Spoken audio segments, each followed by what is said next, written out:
Hi, my name is Katherine Jewett, and today I will be walking through the steps of experiment 2, reactions of copper and percent yield. Now we are going to do the copper reaction scheme, and to figure out each product we used page 8 of the lab manual. Okay, so for this experiment we started with solid copper, and then we added HNO3 and we got CuNO3 2 aqueous, and we got H2O water liquid, and we got NO2 gas. And from the lab manual we knew that these were the products when we added HNO3 because there was an orangish brownish gas and also a clear blue solution. The solution being the copper NO3 and the gas being the NO2. And then when we added NaOH, we got CuOH2, which was a solid, and then we got NaNO3 aqueous. And these are the products when reacted with NaOH, because these products turn into a dark blue gel-like solution with some copper particles. And then when we heated it, we got CuO solid, and we got H2O liquid. And we knew from the lab manual that when we heated this, the solution over time got darker and darker and darker with some copper particles.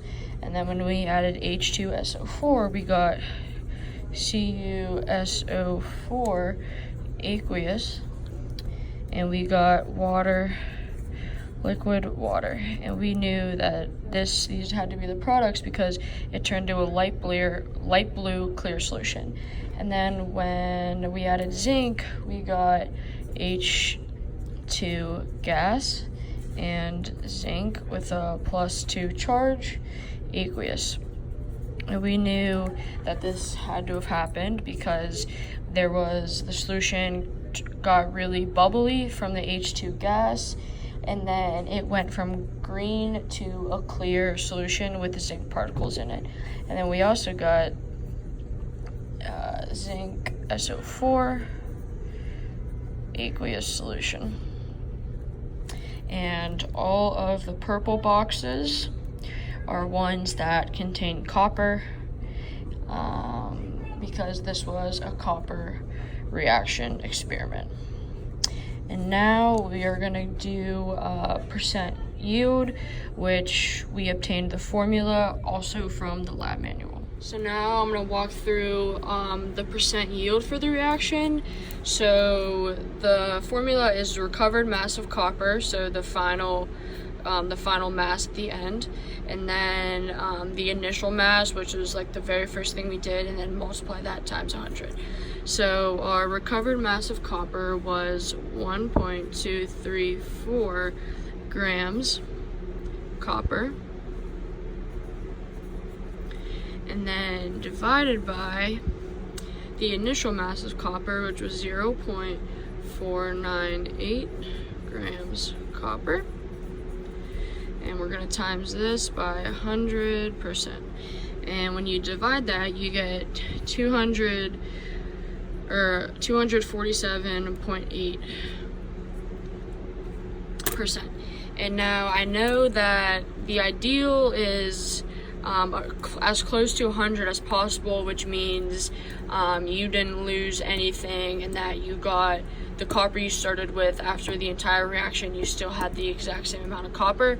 But our number was obviously much greater than 100, and we think that this could be due to whenever the final copper was weighed, it was still a little bit wet and it still had some water in it, so that would account for why it would be greater than 100. And if this number happened to be less than 100, it could be because whenever we stirred the solution with a glass stir, some particles stuck to the glass stir and there was no way to get it off, so we would lose some mass. And another reason this number could be less than 100 would be because whenever we heated the solution with a capillary tube, some particles got stuck in the tube, causing it to be the yield percent to be less than 100.